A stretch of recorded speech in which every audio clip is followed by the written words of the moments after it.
are real heroes 2023. Thank you so much for being here. Where is the energy? Louder, guys. Now, before I actually begin with what is all set to happen on day 2, let's talk about a little bit about what really happened on day 1, as we've had an action-packed day 1, where we heard the most memorably from the country's Home Minister, Shri Amit Shah, also the External Affairs Minister, Shri S. Jaishankar, on the granularities of internal security, strategic affairs, also diplomacy, and the border nuances of administration. We also had the privilege of hearing the key ministers, notably Shri Dharmendra Pradhan, the Union Minister of Education and Minister of Skill Development and Entrepreneurship, also Shri Nitin Gadkari, the Union Minister of Road, Transport and Highways, Shri Mansukh Mandavia, the Union Minister for Health. Now, we also heard from top policy makers, technocrats, pioneering entrepreneurs, and also filmmakers and corporate captains. So that's not it. Day 2 is all set to be even more grander, and that's something that we're all looking forward to. So ladies and gentlemen, we start today's proceedings with a matter straight from the heart. Now literally, I say that, why is it from the heart? Because one thing is clear. When it is coming to the healthcare system, inaction is not an option. And this is particularly relevant for non-communicable diseases, which is the NCDs, such as the cardiac occurrences or the chronic diseases. Now, NCDs are one of the major challenges for public health in the 21st century. And not only that, it also goes ahead and also relates to human suffering, which is the broader aspect of it. They also cause that kind of suffering, which also harms and inflicts upon certain situations on the socio-economic development of the country. So who better to talk about this than Professor K. Srinath Reddy? He's the former head of the Department of Cardiology at the All India Institute of Medical Sciences in New Delhi, and also the founding president of the Public Health Foundation of India. A winner of the Padma Bhushan Award, he is a member of the Government of India Technical Task Force of COVID-19, and today he will be speaking to us on the issue which is the subject of so many conversations at home and in offices all over the country, which is there really a sudden and sharp increase in the number of heart failures, especially among the younger people? And he'll, of course, be following it up with questions from the audience. So, Dr. Reddy, I'd like to extend a very warm welcome and invite you onto the stage, please.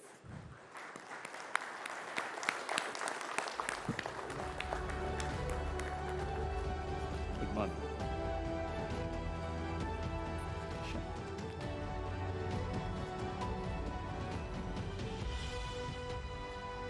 Good morning. A warm round of applause, guys, for the good doctor. So the talk today is Heart of the Matter. Is there a heart attack pandemic? Over to you, doctor. Heart of the matter. As a former head of the Department of Cardiology at the All India Institute of Medical Sciences, where we had to look after many persons with heart disease, we know that all matters of the heart all affairs of the heart are expensive, and not merely in a poetic sense, because they extract a price in terms of death, disease, disability, and also very high expenses in terms of costly care and treatments. But now there's been a question raised as to whether heart attacks are indeed very much on the rise in India, and we are seeing newspaper reports and television reports very frequently of celebrities dying of heart attacks, quite often after they've been to the gym or in the gym, and these are people who should have been considered otherwise very healthy, and most of them had not really reported any major issue related to their heart health. And therefore, when we suddenly find these kind of reports cascading into the news channels and to the newspaper reports, there is alarm that people are indeed now much more prone to heart attacks. So I've been asked to speak on, is there an epidemic of heart attacks in this country? Well, just to clarify, the epidemic actually has been ongoing. It's been going on for quite some time, even since 1990 or even slightly earlier, but particularly since 1990 to 2020, we have seen a huge increase in the number of heart attacks in people of Indian origin, and particularly in India. So this is a public health emergency in slow motion, but nevertheless, it's a public health emergency. And this is not something that is totally new for people of Indian origin, because around 1959, for the first time, in what was then Malaya, but it was actually Singapore part of Malaya, they had reported that Indians had far greater excess mortality rates, almost six-fold higher, of heart attacks compared to the Chinese, and they were mostly in younger or middle-aged population.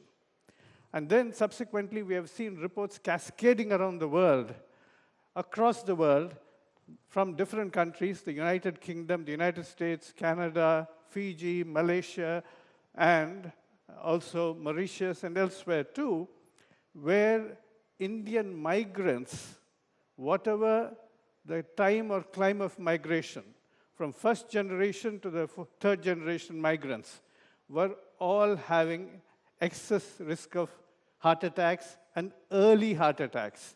So the question became fairly clear as to the excess risk, but the next question was, is it genetic or is it because of other reasons? Now, we started doing studies through the Indian Council of Medical Research funded studies in India in early 90s, and we started comparing, firstly, Indians in India with Indians in UK, and also Indians living in urban areas in India and living in rural areas in India to find out what these differences are. We also participated in major international studies like InterHeart, which looked at about 52 populations across 32 countries, and also looked at whether common risk factors explain the risk across populations, or are there specific risk factors particularly to certain ethnic groups.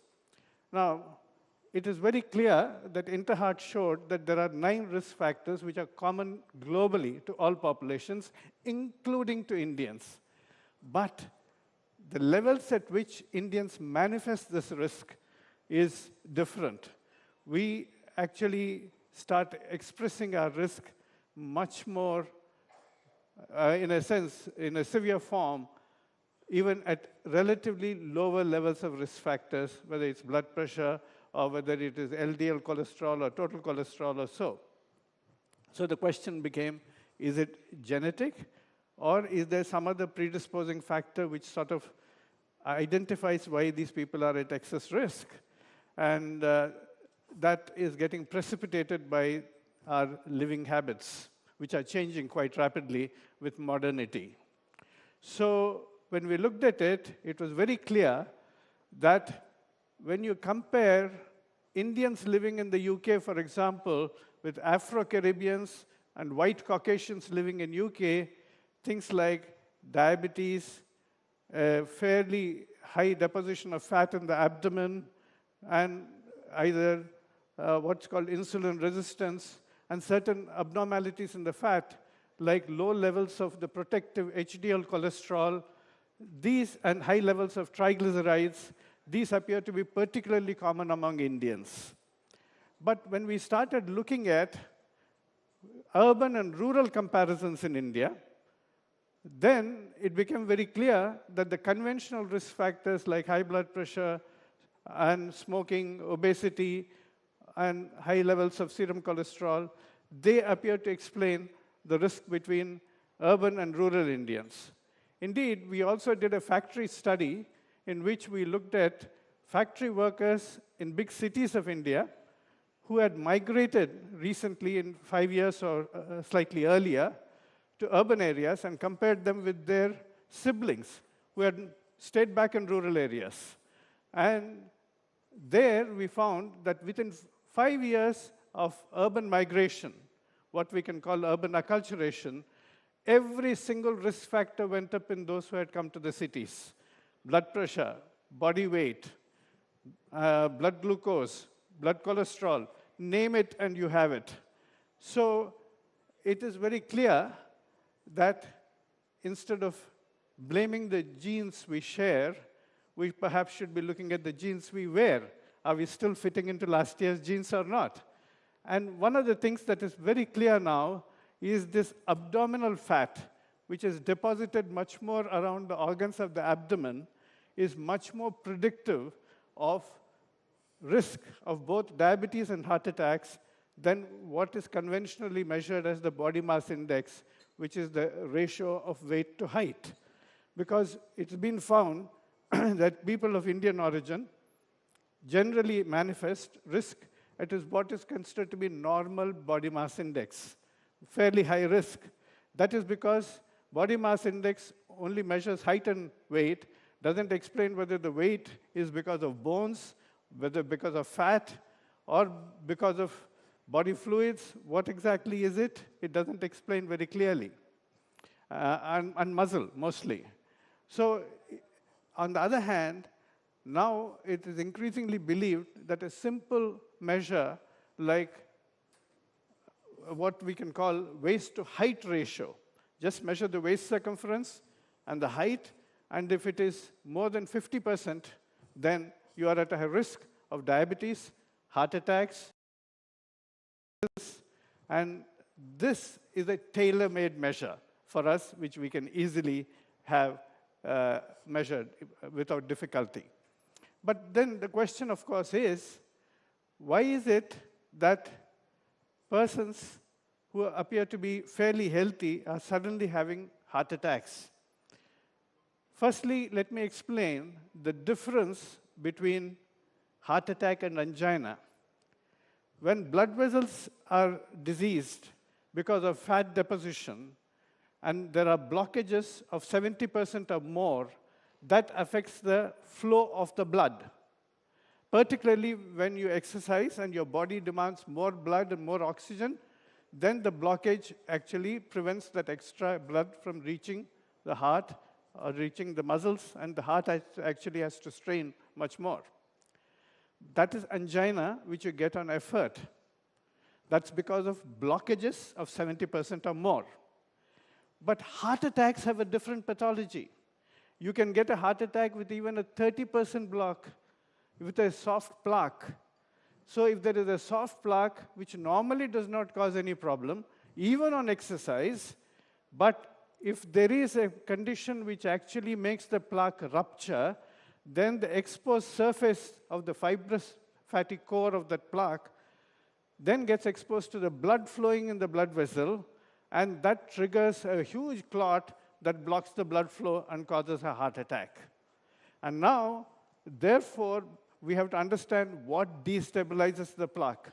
We know that sudden rise in blood pressure can do it, a lot of stress can do it, smoking can do it, a very fatty meal can do it, and lack of sleep, which can cause a lot of inflammation in the body.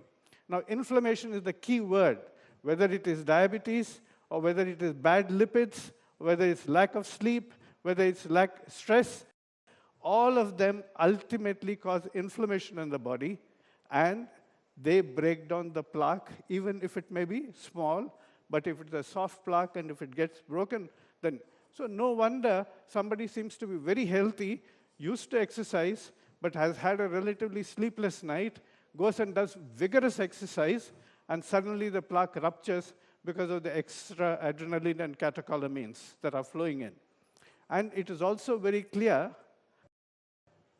now moderation is the key.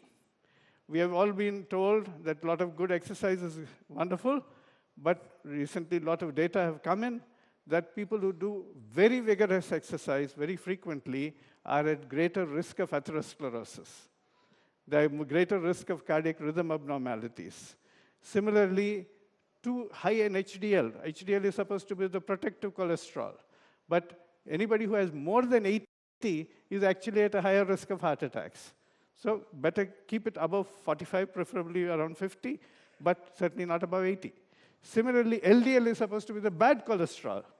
But people with less than 70 milligrams of LDL cholesterol are now shown in studies to be at a higher risk of heart attacks. So we are now beginning to recognize moderation, and the middle path is probably the best, except for tobacco, no smoking, no tobacco product of any kind, anytime. Similarly, fruits and vegetables, of course, you can take plenty because they're protective. So these are important lessons that we are learning, that heart attacks occur because of reasons which are slightly different from that of angina. The overall risk factors like diabetes, blood pressure, high cholesterol, high triglycerides, low HDL, all these are common. But whereas angina occurs because of chronic buildup of these fatty plaques, which grow and start blocking the blood supply, heart attacks can happen suddenly when the plaque breaks down, if it is soft, and then triggers a huge clot. So the important thing is that we try and maintain some of these things under control in terms of risk factors. And now, why is it that COVID is also now supposedly causing higher amount of risk? We know that COVID triggers inflammation. As I said, inflammation is the key word. And COVID triggers inflammation throughout the body. COVID triggers blood clots in the veins as well as in the arteries. It can cause large clots supplying blood to the heart. It can also cause what are called microinfarcts in the small blood vessels of the heart. And they can also cause electrical abnormalities and lead to sudden cardiac arrest. So COVID, because of the inflammation, is also triggering heart attacks, and that is something that we ought to be, and it destabilizes plaques. So that is the reason why we have seen an increase in recent years, particularly of what are reported to be COVID-related deaths. And a celebrity who has recently recovered from COVID goes to the gym after a relatively sleepless night of partying and does vigorous exercise, and next day appears in the headlines as a sudden unexplained death at the age of 40 or 45. So that is the problem. Now, one of the things that we must recognize is that heart attacks are indeed occurring at a relatively earlier age in India, but it is also true that they're increasingly occurring among poorer people. Whenever the pandemic of heart attacks starts, any country, or the epidemic of heart attacks starts in any country, it usually starts in the richer sections who have greater access to fatty diets. They have greater access to labor-saving devices like cars. And even tobacco started first in the fashionable smoking rooms of London, but now it is there in every street corner of almost every low and middle income country. So we recognize that over a period of time, those who are rich and educated start understanding why these are occurring and adopt healthier lifestyles. They give up tobacco, they undertake more exercise, and then they also try and take healthier diets, more fruit and vegetables. So whereas now tobacco, ultra-processed foods, all the sachets that you see of ultra-processed foods, they're there in every street corner, and healthy edible oils become less affordable to the poor people compared to unhealthy edible oils. So over a period of time, heart attacks become much more frequent among the poorer sections of the people. But it is absolutely important that we recognize that these transitions are happening and also create environments in which people can lead healthy lives. Now, even if you look at urban environment, pollution is a major challenge. Pollution, again, builds up atherosclerotic plaque in the blood vessels. It raises blood pressure, and it destabilizes plaque. Even a relatively small plaque can rupture again and cause an acute heart attack. Sudden cardiac deaths and sudden heart attacks have been known to people exposed to high levels of pollution. They also trigger arrhythmias. At the same time, our cities are becoming difficult for regular exercise. And for poor people, that's going to be a constraint. We don't have community spaces where people can easily exercise. In fact, previously, people used to be paid for doing physical activity. Now people have to pay for doing physical activity by paying for gym membership. So we need to build healthier cities with less pollution, with opportunity for more pleasurable and safe physical activity, have tobacco-free spaces, and particularly ensure that our children are growing up healthy, because childhood obesity is becoming a major problem in India. And even obesity, if you're really looking at it, the latest NFHS 5, the National Family Health Survey 5, in adults in India reported that 24% of the adults in India were obese, overweight or obese, even by the conventional standards. Leave aside the waist-height ratio. And 19% in rural areas and 33% in urban areas. And just to give you a figure, when my former colleagues in All India Institute of Medical Sciences, along with people in Chennai, conducted a major diabetes study, but not just diabetes, pre-diabetes, what's called dysglycemia, other indicators of pre-diabetes also combined with diabetes. In Delhi, among adults above age of 20 years, 72% of men and 73% of women were found to have dysglycemia, or unacceptable glucose levels, diabetes or pre-diabetes. So that is the kind of catastrophe that we're walking into. Plus, of course, in terms of stress-related issues, there is a challenge about increasing stress in modern life.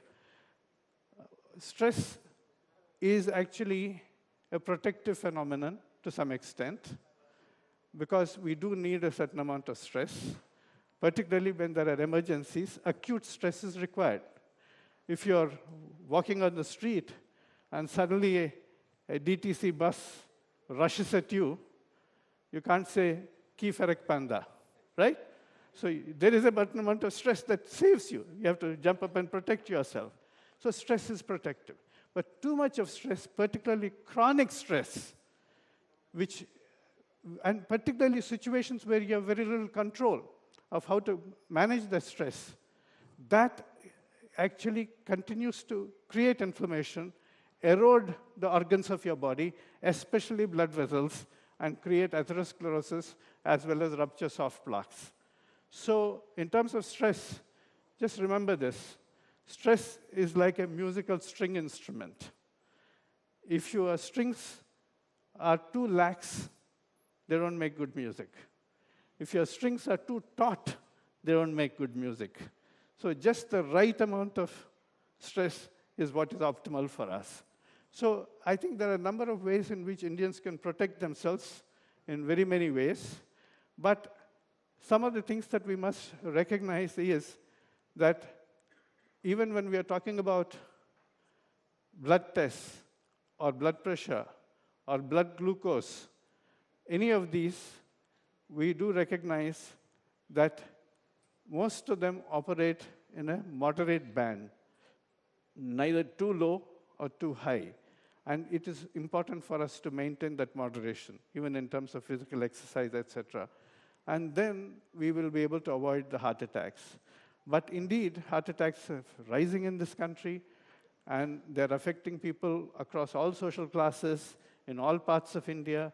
Both genders are affected, and therefore it's absolutely important for us to prevent the heart attacks as well as we can by creating conditions where we can make and maintain healthy living habits, but also following certain simple rules by which we can protect our hearts.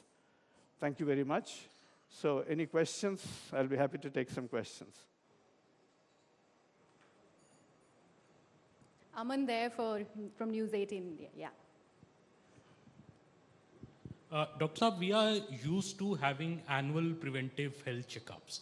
But after hearing you, do you think we should have more frequent health checkups, like a lipid profile, like other health checkups? And another thing I wanted to ask you, that if there is one thing that you would advise everybody to not do so that you don't get a heart attack, what should that one thing be?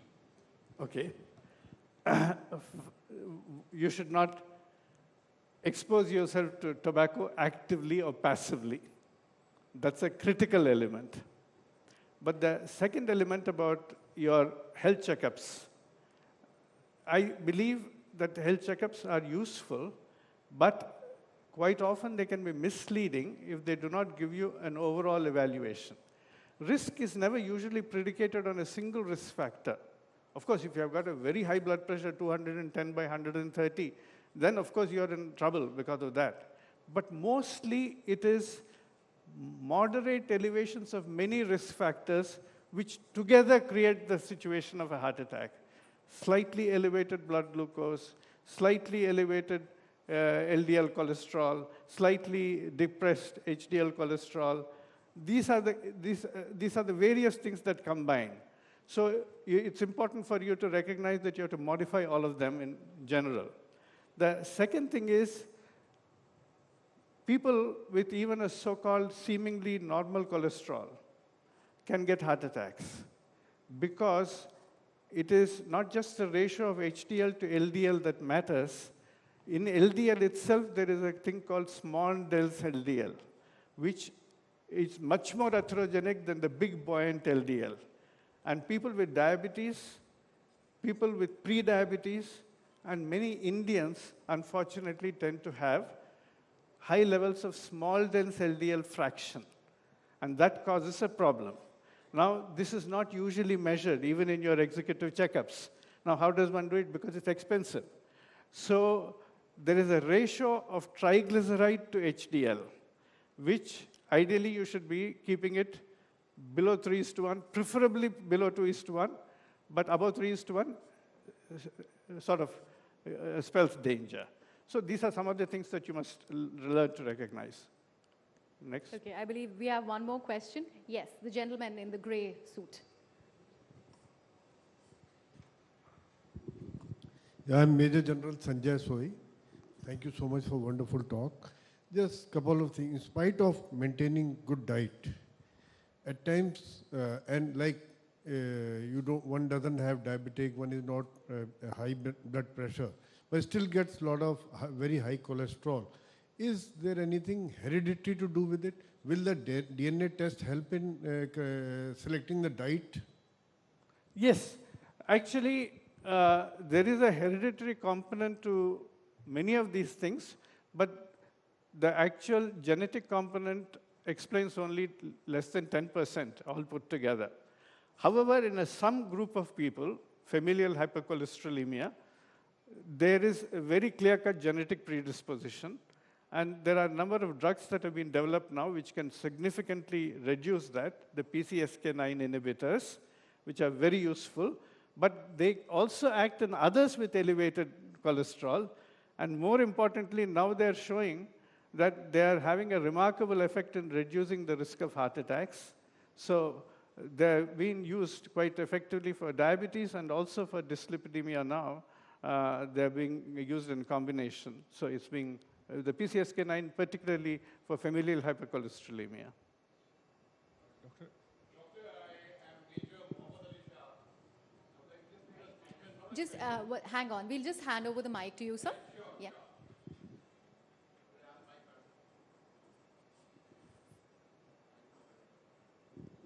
Doctor, I am Major Mohammed Ali Shah. And just not a question, just a statement that, you mentioned about earlier we would get paid to keep fit. Now we pay to keep fit. Well, in the armed forces, they pay us to keep fit, sir. Wonderful. Thank you, sir. Well, I think we should motivate ourselves. But the message is that we must create conditions for pleasurable and safe physical activity in the community as well as in schools and, if possible, in work sites. That's important. We must not make it difficult for people to do physical activity. One more here. So please wait for the mic. I request I'm all Pawan of Malhotra. you. to please raise your hand so that we are able to pass the mic. Is and it then- something to do with luck also? There's a lot of diabetic, heavy diabetes, people high on alcohol. Kushwant Singh died at 97. Biggest alcohol guy with diabetes. What a womanizer also. But the Iyengar yoga Are you guru, saying it's a protective factor? Okay. an Iyengar guru died at 88. So it has something to do with luck also, I think. There will always be some exceptions. I go to schools to talk to school children, and they say that my grandfather smoked. Somebody gets up and says, my grandfather smoked, but he lived up to the age of 80. And this is the classical Winston Churchill example. Winston Churchill used to smoke like a chimney, but he lived up to 89 or whatever. So, please think of traffic signals. You're not supposed to drive through a red light. If you rush through a red light, the likelihood of the probability of you getting an accident is much higher than if you stop at a red light. Of course, sometimes in Delhi, even if you stop at a red light, some car will come and bump you from behind. So some people who observe the rules also will get heart attacks, minority. Some people who do not observe the rules, early morning, hardly any traffic, you rush through a red light, you won't get an accident. Some people who do not observe rules because of combination of other factors do not get the heart attack. But they are also in a minority. For majority, the vast majority, the rules will apply. That if you have these risk behaviors and risk factors, you are likely to get much greater risk of heart attacks. But we do not know what protective factors Mr. Kushwant Singh had. Otherwise, maybe he was less stressed. Maybe he ate much healthier diet. We have no idea. So, socialization is also important. I mean, social networks, we don't know. Anyway, but do not think that you can live like the few who are exceptions, because you may then succumb to the problem like the majority who are not exceptions. All right, we have time for one last question. I know all of you would like to ask a lot of questions from Dr. Reddy, but one last question. We just wait for the mic, sir. The mic is reaching you. Yes, please go ahead. Yeah, Dr. Reddy, thank you so much for this wonderful talk. Here this side, sir. As a father to a 4-year-old daughter who thinks that the purpose of heart is to miss Papa when he's not around, so what should I do to ensure that when she grows up, she has a healthy heart?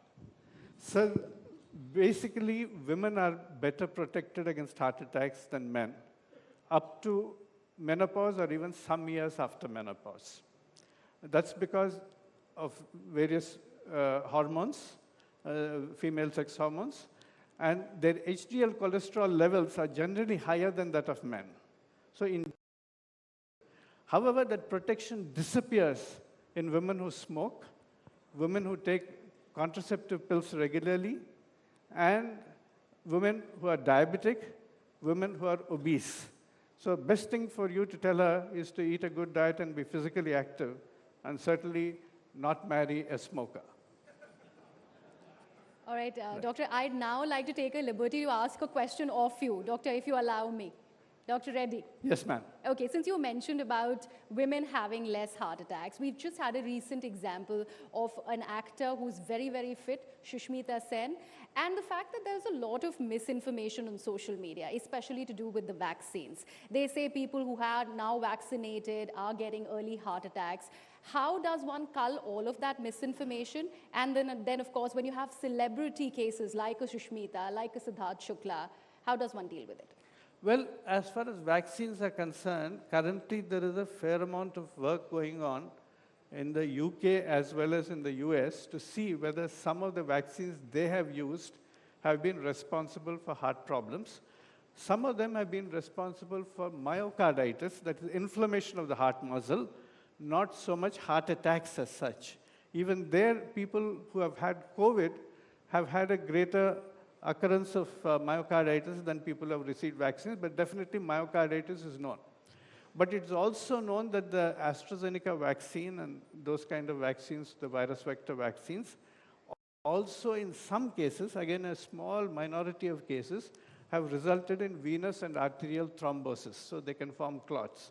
So some association is there, but in general, people who are vaccinated have much better health outcomes than people who are not vaccinated. Now, as far as some of the celebrities are concerned, I do not know the specifics of the lady you're mentioning. I think that's the lady you're hinting at. But I do not know what all factors contributed, whether smoking was a common feature, whether there was a lot of stress. We do not know what exactly are the reasons. But in general, as I said, women premenopausally, if they do not smoke, if they're not diabetic, if they do not take oral contraceptive pills, they are much better protected than men. But after menopause, in about 5 to 10 years, that protection disappears. But also, if women are diabetic, even before menopause, that protection disappears because nothing reduces HDL cholesterol or the good cholesterol like smoking and diabetes. Okay, Dr. Reddy, I don't think they are willing to let go of you just yet. I believe there's one last question from the audience. I'd request, okay, Rakesh there has a question, yes. Sure. Hi, sir. So there, so many people are asking, and I also have a doubt, like we have been taking vaccines, we have taken 3 vaccines. So is that also one of the reasons to get heart attacks? Well, this is exactly what I was mentioning, that as far as the inactivated virus vaccine is concerned, there is absolutely no risk association with clotting. Whereas the virus vector vaccines, whether it is the AstraZeneca or the Johnson & Johnson vaccine, have been shown in a small number of cases to be associated with increased risk of clotting. And they may be associated with heart attacks. But there's a huge study going on in the US as well as in UK, putting all the data together to analyze whether this risk is high or not. But in general, we know that people who have had COVID during the immediate hospitalization phase or even after discharge are much more prone to blood clotting. And that's why they are advised, people who have been in intensive care or in hospital, for at least 6 weeks, they're advised anticoagulation after discharge. So the question is, are vaccines 100% safe? Probably not. Are they worse than getting COVID? Certainly not. All right, thank you so much, Doctor. Ladies and gentlemen, a big round of applause for Dr. Reddy. Dr. Reddy, please request you to stay on the stage, and I'd like to also invite now News 18's Mr. Jyoti Kamal. Dr. Reddy, please stay on the stage. We just to felicitate you. Yes.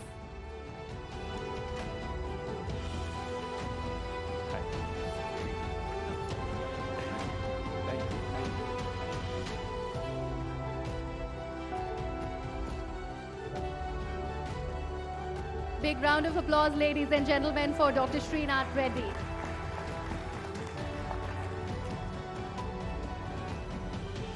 Thank you so much, Dr. Reddy and Mr. Jyoti Kamal. That was a very, very engaging session to start day 2 of Rising India Real Heroes. Ladies and gentlemen, we'd like to once again thank Dr. Reddy for being with us and taking all your questions.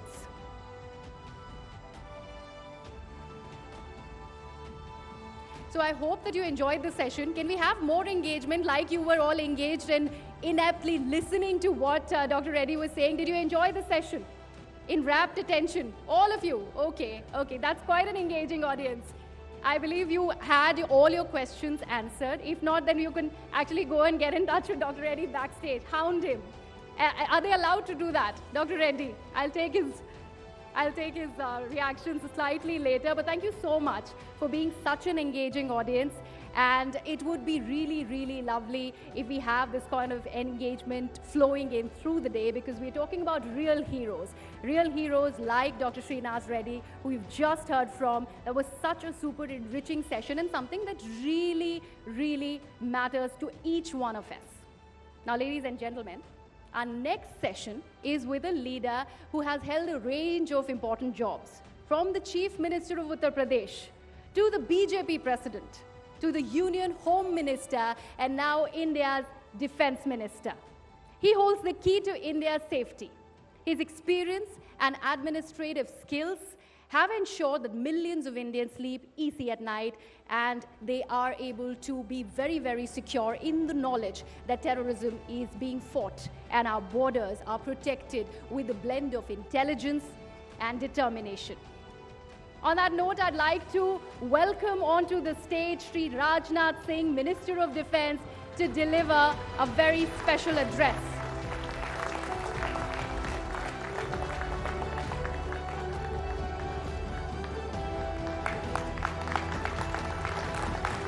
Ladies and gentlemen, a huge round of applause for Sri Rajnath Singh.